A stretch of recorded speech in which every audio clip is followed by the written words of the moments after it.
This video is to show you how to use interlibrary loan through Mabee Library. Starting from the Mabee Library page, you would scroll down, click on Find It, and then here's where you'd find this, ILL/interlibrary loan. It's also listed down here as well. Both links will take you to the same spot. Next, you'll come to a screen where it asks you to log in. As a student or a faculty member, you would click here, and then enter your Washburn information.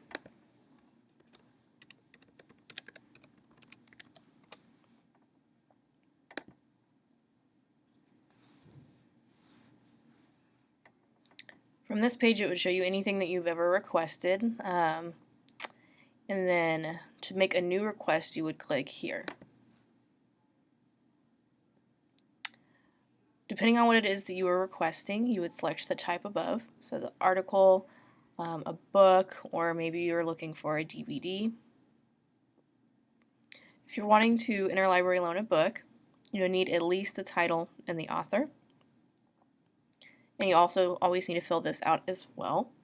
I always recommend doing a couple weeks out, just because you'll never know how long it'll actually take for the request to go through. And then this information usually populates on its own down here.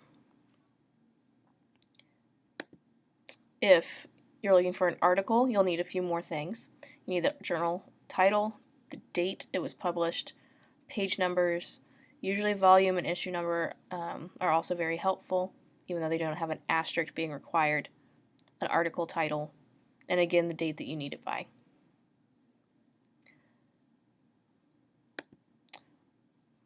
Once you fill out a request, you'll hit submit, and then you'll receive an email that tells you that the submission was received, and then you'll receive an email later if it was approved or not and when to expect the arrival.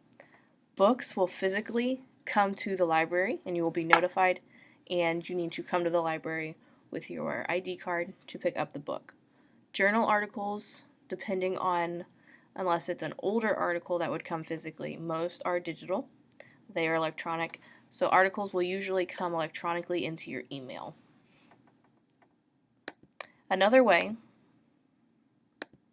that you can do a request for interlibrary loan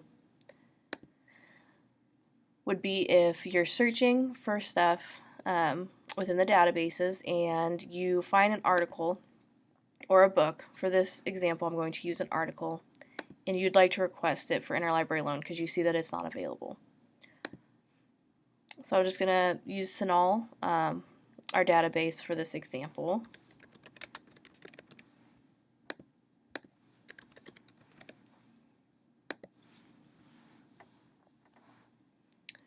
Okay, I'm going to put a couple limiters in here.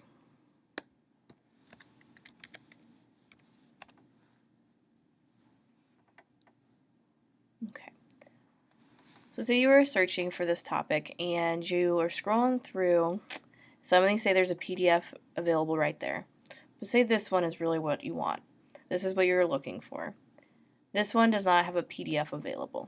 So when you click on it, you'll see this option for request via interlibrary loan. Now through this example, you'll see that this already populated on its own. It put the authors, it put the titles, volume and issue numbers, and the page numbers. The only thing that you would need to put, and then I'll have your information down here. The only thing you'll need to put for this one is the date that you need it by. And again, I would say at least put a couple weeks out just to be safe.